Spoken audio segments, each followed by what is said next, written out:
actually. All right, here we go.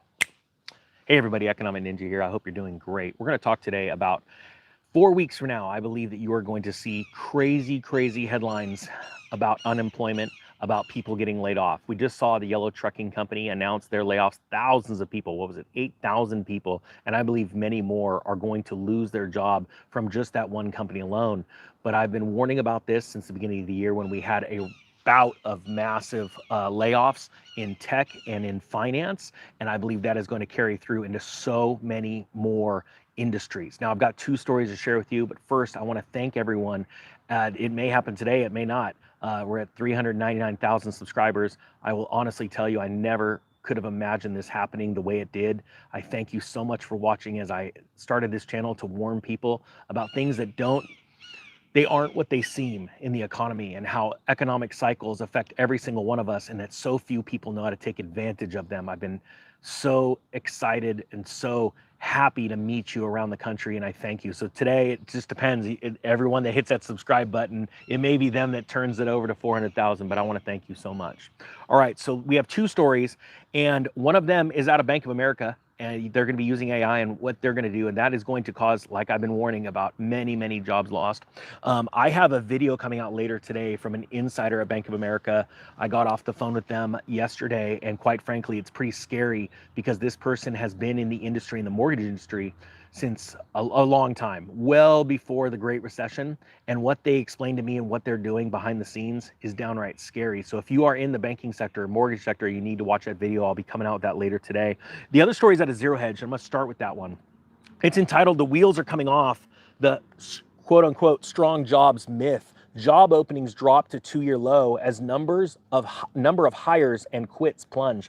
Let me ask you this, and please put strong or weak in the comment section right now if you believe that the numbers that are coming out, actually no, put this, true or false. Do you think that the government numbers that are coming out about employment are rigged? I actually believe they are. I believe they are false numbers. Put false if you believe they are not true. Put true if you think that they are true.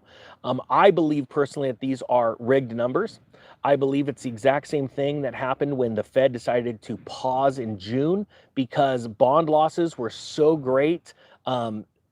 Numbers were going to be abysmal coming out of the banks, and the Fed could not have that. So they paused rate hikes in June so that at least there was 1 month of some semblance of normality, for lack of better terms, in the numbers. Okay, well, I believe that exact same thing carries over, that same type of thinking carries over into the unemployment numbers. All right.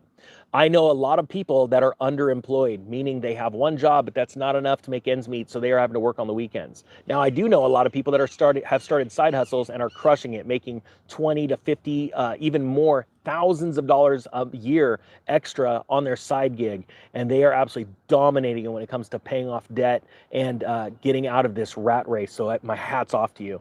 So let's dive into this story. For those enthralled by the narrative that AI will cause a margin-busting corporate revolution as millions of well-paid middle management employees are replaced by a cheap AI algo, then today's latest JOLTS report may come as a big shock than the big drop in job openings from 1 month ago. That's because after unexpectedly dumping by 496,000 in May, the BLS just reported that in June, the number of job openings was practically unchanged, dropping by just 34,000 to 9.5 million from a downward revised 9.6.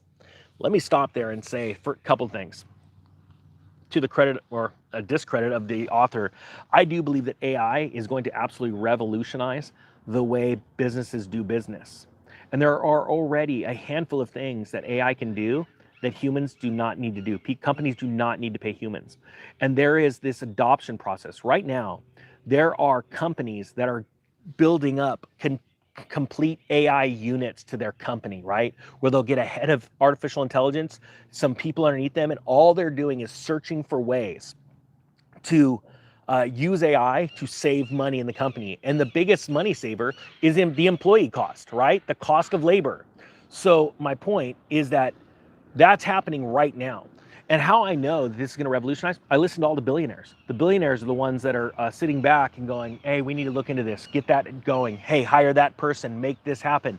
And there's this time lag. And so a lot of, I will say, simpletons in this world will go, look, it hasn't happened yet. Well, just so you know, AI was just opened up to the public. I know AI has been around for a long time, but really in a format, whether it be Chat GPT or any other platform that's been built in the last 6 months, has been opened up to the average everyday employee or business owner to use, to challenge their thinking. And so what's happening right now, and like the story I'm going to share next, from the CEO of the second largest bank in America is telling you how it's transforming them. What he's not telling you is how many people he's going to fire from it, but you'll see from this story exactly where that's going. So people need to wake up to this, all right? You need to do some very serious critical thinking. Is your job at risk of you losing your job to AI? Another thing, and that's really some very simple research that you can do on your own. The other thing is you need to think of the flip side when you go, Ninja, I'm cool, man, I'm good. Then you need to think of, okay, how big is a threat to employment is AI? And then how many people are going to lose their jobs and come looking for my job? Okay, so you have to look at how much competition is going to come into your space, like being a barber, being an Uber driver. You have to think about that stuff, all right? All right. So I believe that these numbers are actually cooked. I'm not joking, but we aren't going to truly know that for about another year. So Nicholas has a super chat I want to answer. He says, while things bottom, stocks, housing, things like that, historically, do metals peak at the end of a downturn like 2011? Yes, they do. Throughout modern history, last 100 years, whenever we have shakeups, gold and silver do well, but they tend to peak when all of a sudden everybody starts to feel a little bit more comfortable diving into the assets that have bottomed, like stocks, like housing, things like that. I'm going to do a video, a housing to silver ratio video, and base it off the 2008 stuff. So I'll have that coming out hopefully in about a week or so. It says here the number was about 1.4 million below the 11 million from a year ago and below the consensus estimate of 9.6 million. A rare miss in a series which has been best known for decisively beating Wall Street's expectations. That's sort of not true, because you guys know I've been reporting on all of the misses for the last 2 years. So they've been pretty staggering as how many misses there have been. According to the BLS, the largest increases in job openings was in healthcare and social assistance. Now, really interesting, because for the last 3 months, they have been reporting, actually since the first of the year, and in 2022, healthcare was the number, for 2022, the number one job cuts, not layoffs, right? But the amount of jobs offered in that field that went from like this many to nothing was healthcare, all right? So there were fewer job openings in healthcare than any other opening as a ratio compared to itself, right? Hopefully I'm explaining this right. Now all of a sudden we're seeing this little crack up boom, right?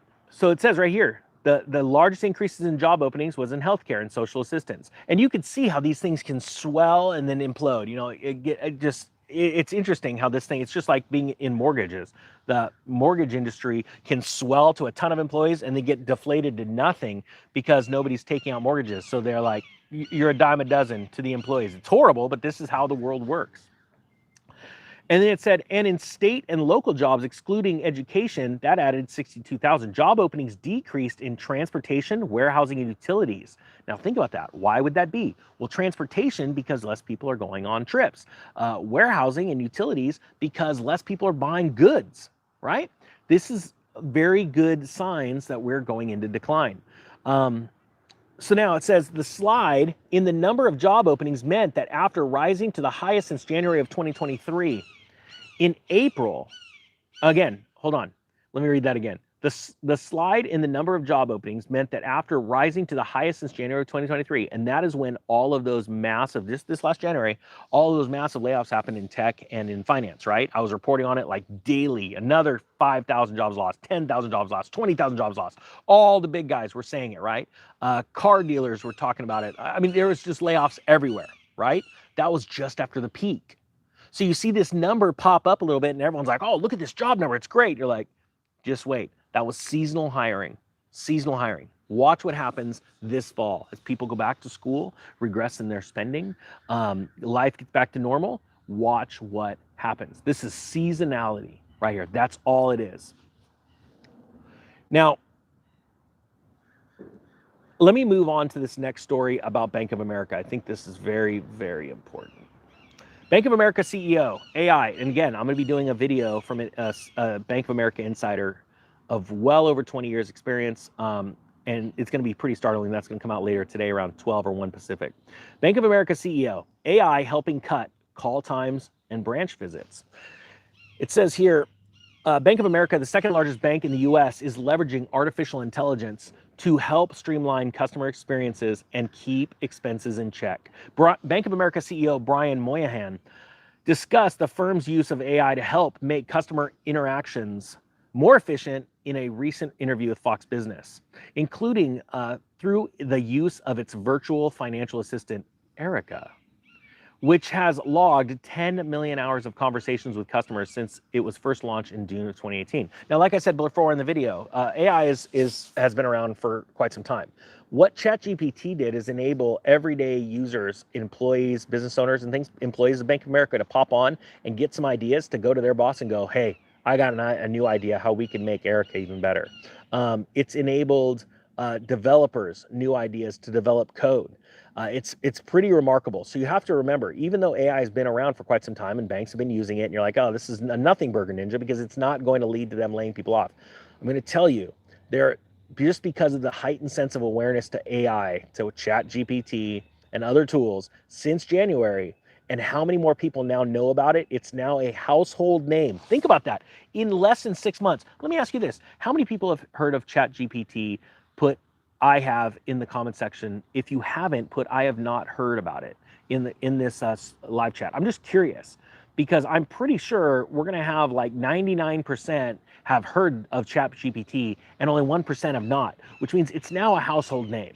Okay, and that is crazy to think how quick that could move in just a mere 7 months. Okay, now he says here, Erica is voice activated if you want, or you can type it in. Basically, it is a predictive language. It answers questions based on your question, based on our data, our information, Moynihan said. It's a very sophisticated system. It is not what ChatGPT gives us with all the internet information and all that stuff, but it's a very sophisticated system.